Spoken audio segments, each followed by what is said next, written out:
বাংলাদেশের জেলে ভারতীয় মৎস্যজীবীর মৃত্যু, শোকের ছায়া কাকদ্বীপে।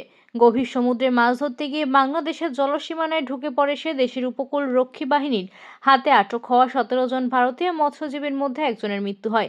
মৃত মৎস্যজীবীর নাম বাবুল দাস। দক্ষিণ 24 পরগনার কাকদ্বীপের পশ্চিম গঙ্গাধরপুর এলাকার বাসিন্দা ছিলেন তিনি। গত 14 জুলাই মা মণ্ডল চণ্ডীর নামে একটি ট্রলার সহ ওই 17 জন মৎস্যজীবী আটক হন। 15 জুলাই থেকে তারা বাংলাদেশের জেলে বন্দী রয়েছেন। আজ দুপুরে পরিবারের কাছে বাবুল দাসের মৃত্যুর খবর পৌঁছালে এলাকায় নেমে এসে গভীর শোকের ছায়া। মৎস্যজীবী ইউনিয়নের পক্ষ থেকে জানানো হয়েছে, বাবুল দাসের দেহ দ্রুত দেশে ফিরিয়ে আনার চেষ্টা চলছে। প্রাথমিকভাবে হৃদরোগে আক্রান্ত হয়ে তার মৃত্যু হয়েছে বলে জানা গেছে।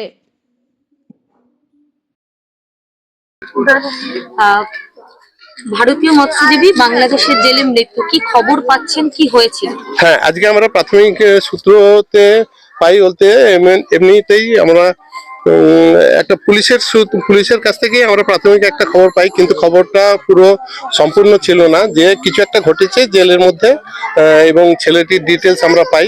একটি 25 বছরের মৎস্যজীবী আমাদের, যে মূক ও বধির মৎস্যজীবী, যে ছেলেটির সঙ্গে কিছু একটা ঘটেছে এরকম একটা খবর পাই। তারপরে আমরা ডিটেল নেওয়ার চেষ্টা করি আমাদের ভারতীয় হাই কমিশন থেকে, এবং ডেপুটি হাই কমিশনার সমস্ত খোঁজ খবর নিয়ে আমাদের জানান যে একটি ছেলে সত্যি ঘটনা ঘটেছে, এবং ওর একটা ম্যাসিভ হার্ট অ্যাটাক হয়েছে এবং তাকে মারা গিয়েছেন ছেলেটি, এবং তাকে পোস্টমর্টমে নিয়ে যাওয়া হয়েছে।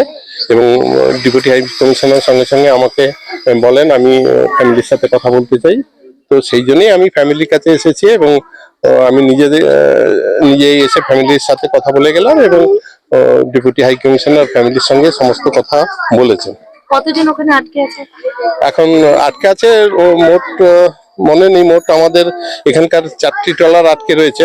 ভারতের 4টি ট্রলার, রায়দিঘিরও একটি ট্রলার আটকেছে, এবং ইয়ের থেকে অন্ধ্রপ্রদেশেরই একটা ট্রলার আছে। টোটাল সংখ্যাটা এই মুহূর্তে আমার। এই যে মৎস্যজীবী মারা গেলেন, এরা কতজন আটক হয়েছিল? কতজন? এদের ট্রলার থেকে কতজন? ওদের ট্রলারে 16 না 17 জন ছিল। 17 এরা আটকে আছে? ওরা 17 প্রায় 4 মাসের কাছাকাছি। এদেরকে ফিরিয়ে আনার কি ব্যবস্থা? ফিরিয়ে আনার যাবতীয় ব্যবস্থা আমাদের কাছ থেকে যা যা করণীয়, এবং উকিল ওদেরকে দেওয়া হয়েছে, এবং আমাদের কাছে একটা খবরও আসছিল যে প্রাথমিকভাবে কথাবার্তা চলছে যে ওদেরকে ফিরিয়ে আনার। এই মতো অবস্থায় দুর্ঘটনাটি শোনা যাচ্ছে। দেহ কি আনা হবে? হ্যাঁ, আমাদের ডেপুটি হাই কমিশনার কথা দিয়েছেন যে এনাদের বাড়ি থেকে লোক যদিও না আমরা পাঠাতে পারি, কারণ এনাদের কারো পাসপোর্ট নেই। তো আমরা মালিক পক্ষের কোনো লোককে আমরা ঠিক করবো, সিলেক্ট করবো ইন্ডিয়ান থেকে, এবং যা যা পেপার পত্র লাগবে সেই সব পেপার পত্র গুছিয়ে আমরা বাংলাদেশে পাঠাবো, যখনই আমাদেরকে হাই কমিশন থেকে বলবেন। কি নাম? সত্যনাথ পাত্র, সুন্দরবন সামুদ্রিক মৎস্যজীবী শ্রমিক ইউনিয়ন সম্পাদক।